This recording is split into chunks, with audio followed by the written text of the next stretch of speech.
How do you put up hay in this muddy fields and a lot of rain and stuff? We really haven't had too good a luck of putting up hay early around here for dry hay, and the dairy farmers have been chopping or round baling. They haven't got that chance on. There's a lot of corn that needs to be planted in southern Illinois, like most of it. Some of them just barely got their anhydrous on. And since I'm a hay farmer, I do worry more about my hay than I do the other crops, because I worry about everything. Let's put it that way. Cows, chickens, you name it. If you got anything, every asset on the farm's got to turn a profit. And anyhow, we had a big storm here Thursday. What day was that? That was the first? I think so. Yeah, the first, and then we had hail on top of it. Lisa's got a couple pictures of hail she might just throw in there with her camera. I can do that. That she took, and well, it knocks the limbs out. Another thing too, Lisa, take all the pictures of these leaves in our driveway here. Here, kitty. Do you see that? The green. Yeah. Our chickens liked eating the leaves in the chicken yard. That was all it was crashed out from the hail. And then you knock these limbs and stuff out there. So I had Lisa to start with my shoes. I did not get this mud out of the hay field, but I wanted to get the cows out of my pasture. We're going to have this field sprayed, or all my hay sprayed for weevils. Basically, on the hay, I do not plant alfalfa resistant hay, because I feel it's got the alfalfa weevil resistant hay. If you come here, Lisa, closer so they can see this, it would have more fuzz on there and it keeps them away. But if you got really problems like drought or excessive rain or whatever, the alfalfa weevil is going to come in it anyhow. The only time I recommend doing that is when you got a lot of grass, or if there's a place that you know it you can never spray for weevil. I definitely would go ahead and put the alfalfa resistant out there if you have problems with it. But I found that my yield wise, the higher, better numbers, the yields without that being on it, a part of it there. Now that's where the booger pooped. Let's see if we can knock any of these guys out. One thing about it, when it gets sunny, the weevils, there's one of them. It's a little worm. Can you get that in the camera? Oops, it just rolled off. I think I did. It was just hard. The way they're eating out here, we ought to be able to find a bunch of them. This is a leaf potato aphid. They're out here too. Oh yeah. And aphid. And there we go. Knocked out a whole bunch of them. Okay. There's these worms are going to eat a lot. And as you can see how wet my hand is, everything is waterlogged. The fields are wet, waterlogged. It's going to be a week. We can't even get out here to spray. Look at the ground here, Lisa. Just walking in the ground itself,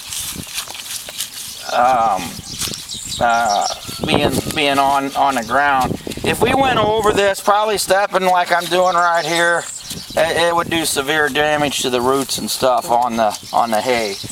So the only thing that we can do now, fortunately there's a helicopter in the area, so we're going to have this field sprayed with a helicopter for weevils and leaf potato hoppers there. It's cool. I also checked, I'm worried about armyworms. My theory is when you're down on your luck, everybody wants to jump on your back and keep pulling you down. And I'm looking for them armyworms. So that same insecticide will take care of armyworms if they should happen to pop their head up. I don't think they will be here yet. Armyworms come right when the wheat is heading out. It's really green. They like to come up and climb up the stalk and cut the heads off and let it fall down. You'll see them so bad they go across the road if they can make the road slick and stuff like that. It don't take more than probably an hour for it to dry on. They will have to eat this product. It's not a gas that homogenizes, it kills stuff or moves off target. It's on the leaf. So once it's sprayed there, there's nothing blooming, so it ain't gonna hurt any bees. And any other pollinators out here. Actually, bees are not the craziest about alfalfa because their blooms actually snap at them, being on that part. So on that part of it, I got some leftover Monty's fertilizer. I don't know if they'll let me dump it in, but this is boron. Boron takes the yellow out of the alfalfa. And so I've got, this is foliar feeding, or put on foliar. I don't know if it would do any good or not, but I thought I got it sitting here. If it's sitting in a jug, it ain't doing any good. Got liquid potash. Alfalfa takes a lot of potash. And this is one way it gets on the leaf, and then it goes down in the roots and comes back, or in that it helps, it takes the responses a lot faster. And as you can see, this is nothing settles out of it. This here is my hay now part of it. And they recommend anywhere from 1 quart per acre to 2 quarts per cutting. And that analysis on there is, it's got a little bit of nitrogen, about 7%, 9% of phosphate, 5% of potash, which is similar to this, but hay needs a lot, and 4.5 of sulfur, iron, 2%, and 5% of zinc. I use this on my soybeans as well, and my corn if I should do any foliar thing. But I love this stuff on my beans as well as the hay. I even use the boron with it. I even use the liquid potash. So I put them two together. Now when I'm doing the beans, I might put on a pint, and I'll keep spraying it constantly because the beans are growing here. On the hay, I only shoot 1 crop. It's going to be a week or 10 days at least from now before I even get lucky enough to be able to walk or think about driving anything out here. So it's going to have to quit raining. So whenever it quits raining, 10 days. The way it looks right now, what is it? Supposed to be nice, what? Sunday? Weekend? Yeah, maybe Sunday. It's supposed to rain tomorrow, or maybe not. And then it's got Monday and Tuesday and Wednesday and next week. So it ain't looking good for us getting in the field. It's going to start getting late. Everybody's starting to worry. And Alton is flooding. I don't know. I've been worried for so many years, I give up on being worried. I just keep working. And there's always something to be fixed, so that's how we handle stress. We just keep working. So I'm just telling about the hay part of it for right now. There's some other questions come up. People never got hay sowed. I did not get any hay sowed. I've got oats to sow yet. And hay, I am going to sow some oats with my alfalfa on my clay hills because I want something to come up washing. I'm going to probably go out. I just took the cows off of the pasture because they're spraying close to them.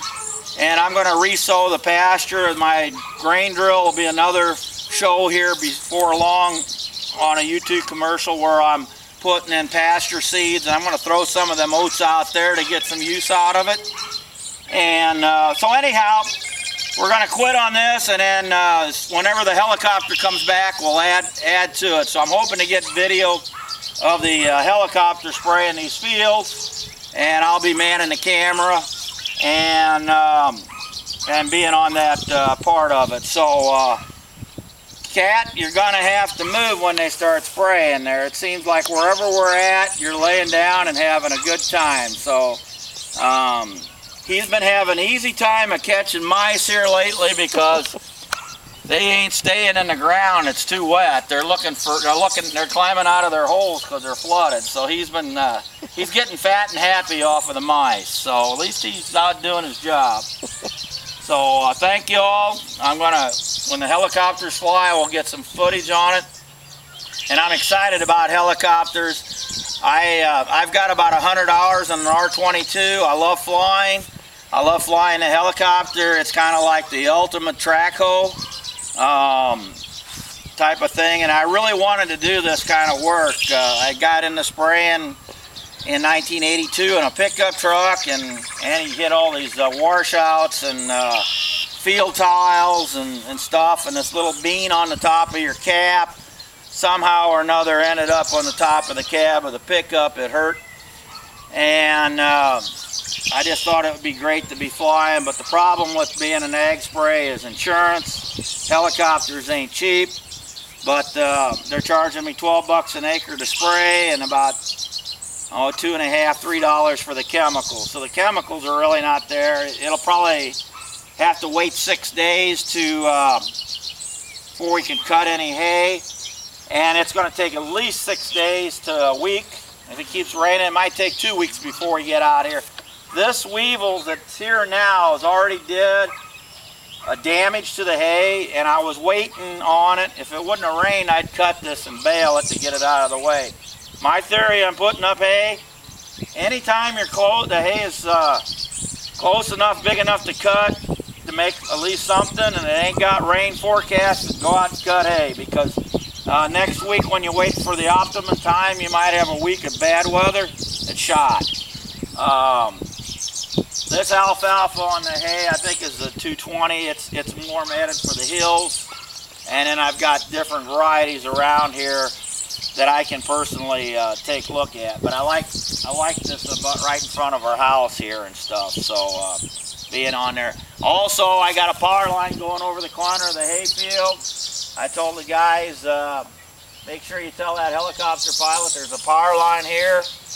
And so, you know, if people are having any aviation guys and you know if there's a danger there, you should speak up and tell them.